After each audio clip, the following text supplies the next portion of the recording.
Hoy nos metemos de lleno en una de las invenciones más poderosas y a la vez más extrañas de la humanidad. El título de nuestro análisis ya da una buena pista: el espejismo del valor. Y vamos a empezar, como tiene que ser, con la pregunta del millón. ¿Qué es el dinero en realidad? Pero no me refiero a las monedas o a los billetes, ni a los números en una aplicación del banco. No, me refiero a la idea, al concepto que hay detrás de todo eso. Pues aquí está la respuesta, y es la clave de todo este asunto. El dinero, en el fondo, no es más que un acuerdo. Es un pacto social, una especie de historia que nos contamos unos a otros y que solo funciona porque, colectivamente, hemos decidido creer en ella. Es pura confianza. Es que si lo pensamos, el dinero es el primer gran sistema de confianza a escala global. Antes de que existiera, la colaboración entre grandes grupos de desconocidos era prácticamente imposible. El dinero se convirtió en ese lenguaje universal, que de repente permitió que gente que no se conocía de nada pudiese colaborar en proyectos gigantescos. Pero claro, ¿cómo se llegó hasta aquí? Para entenderlo bien, tenemos que hacer un pequeño viaje en el tiempo.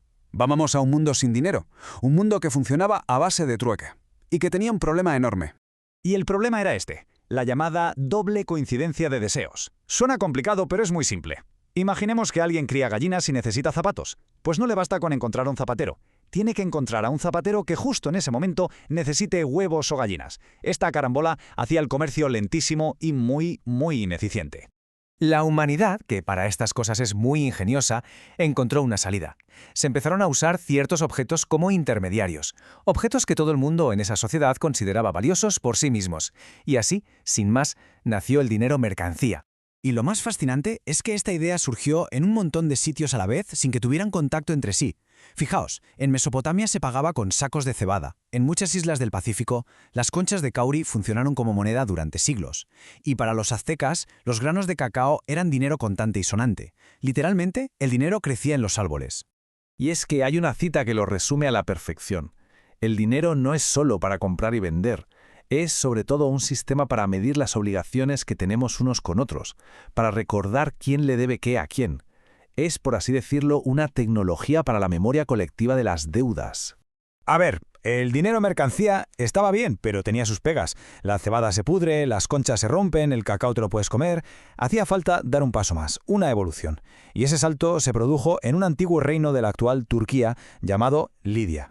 Este momento es absolutamente clave en la historia. Al estampar su sello en un trozo de metal, el rey Aliatis no estaba solo decorándolo, estaba dando su garantía. Su sello venía a decir: doy fe, como rey, de que esta pieza tiene este peso y esta pureza. ¡Pum! De repente ya no hacía falta ir con una balanza a todas partes. La confianza se acababa de estandarizar.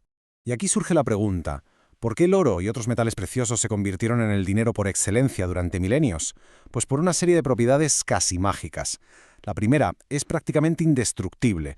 No se oxida, no se corroe. Una moneda de oro del Imperio Romano está hoy casi igual que hace 2000 años.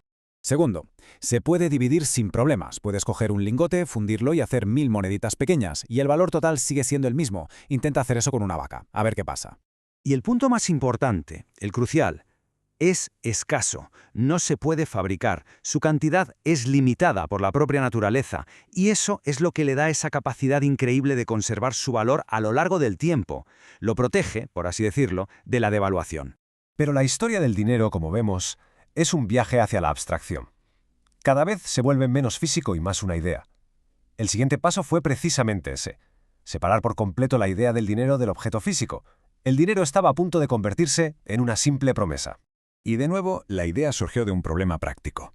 En la China de la dinastía Tang, el comercio era tan brutal que los mercaderes tenían que mover carros y carros llenos de pesadísimas monedas de cobre. Era un lío. La solución: empezaron a dejar el metal en casas de custodia y a comerciar directamente con los recibos de papel que les daban. Y en Europa, esta idea se perfeccionó hasta crear la banca moderna. Los orfebres de la Italia renacentista se dieron cuenta de algo que lo cambió todo. La gente dejaba su oro guardado, pero casi nadie lo retiraba todo a la vez.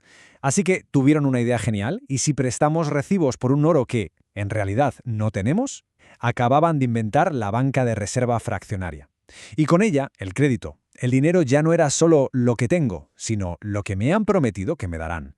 Y todo este camino nos lleva directamente al capítulo final, el más abstracto de todos. Nos lleva al sistema en el que vivimos ahora mismo. Una era en la que el dinero ya no está respaldado por nada tangible, sino únicamente por la fe ciega en el sistema. Hay que entender que durante muchísimo tiempo, incluso cuando ya usábamos billetes, existía una especie de red de seguridad.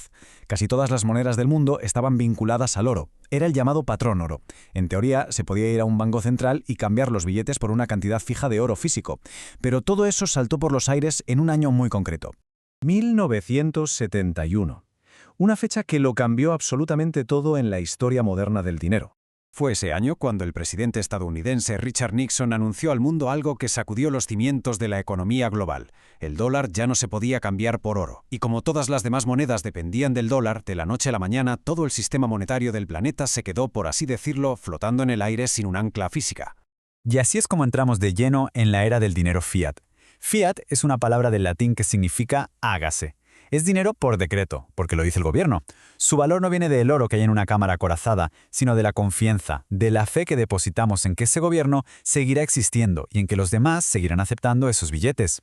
Y con esto cerramos el círculo y volvemos al principio. El dinero es simple y llanamente una historia que hemos decidido creer. Lo cual nos deja con una pregunta final fascinante. Si toda la historia del dinero ha sido un viaje hacia lo abstracto, desde la cebada, a la moneda, al papel y de ahí a una simple orden, ¿cuál es el siguiente paso? ¿Son las criptomonedas, las monedas digitales que preparan los bancos centrales? La verdad es que el próximo capítulo de esta increíble historia colectiva todavía está por escribirse.